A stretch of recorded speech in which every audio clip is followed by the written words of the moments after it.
Hello, good to see you again. I'm going to enjoy a little bit about this one because I'm going to talk a little bit about when I was a kid. Now, of course, growing up, we had vinyl, not CDs or anything like that.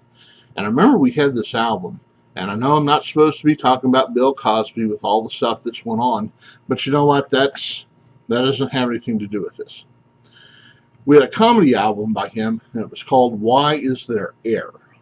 There was a picture of him holding his hands up, and there was a ball or a balloon, something floating. And I was thinking about it, even as a kid. I was probably only 8 or 9.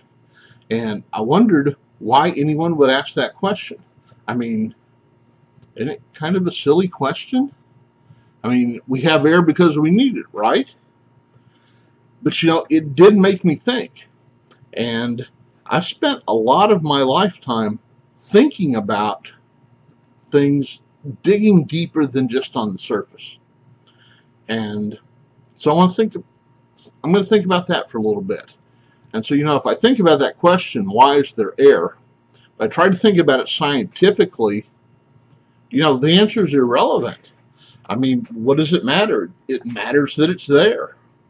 If I think about it philosophically, you know, then that question doesn't matter either, because since there's not anything I can do about it, might as well spend my time on something else. If I think about it cynically, then who cares? Take another breath. But if I think about it theologically, then I know that God made the air, and it's good. Give thanks. Well, if I ask the rest of the world, well, who knows what they'll say. The world does ask questions, though, doesn't it? We want to know things. We are a curious people. We're also a stubborn and doubting people.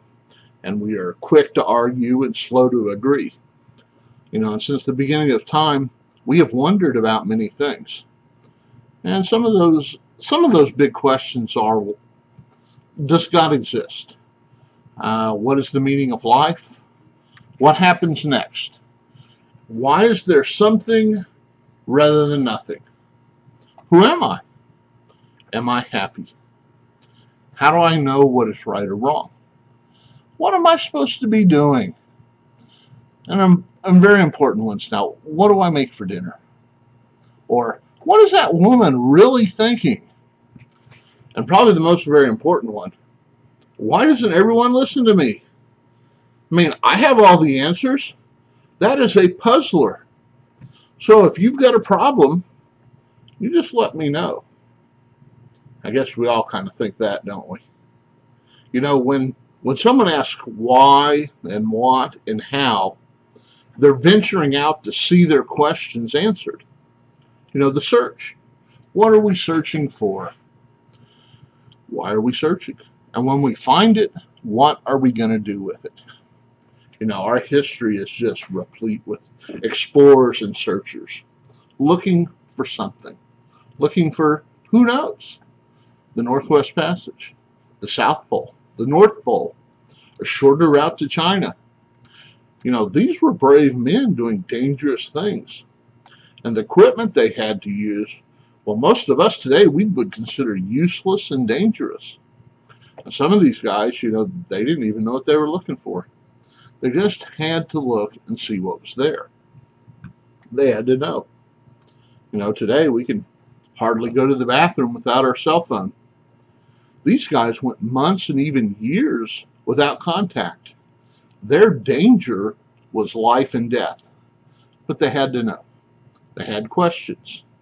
And that's who we are.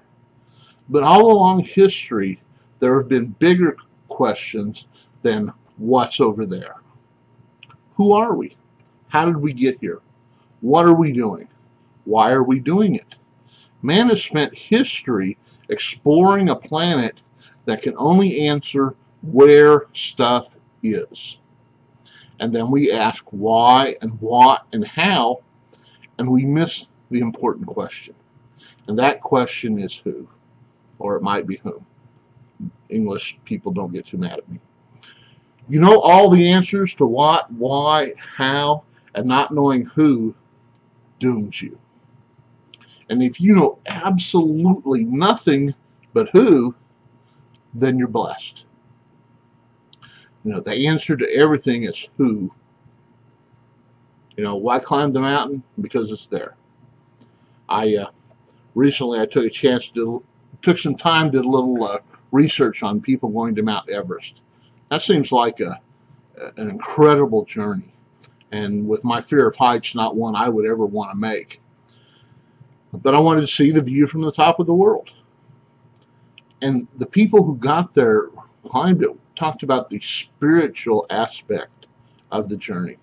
And I've heard people say similar things about swimming with dolphins.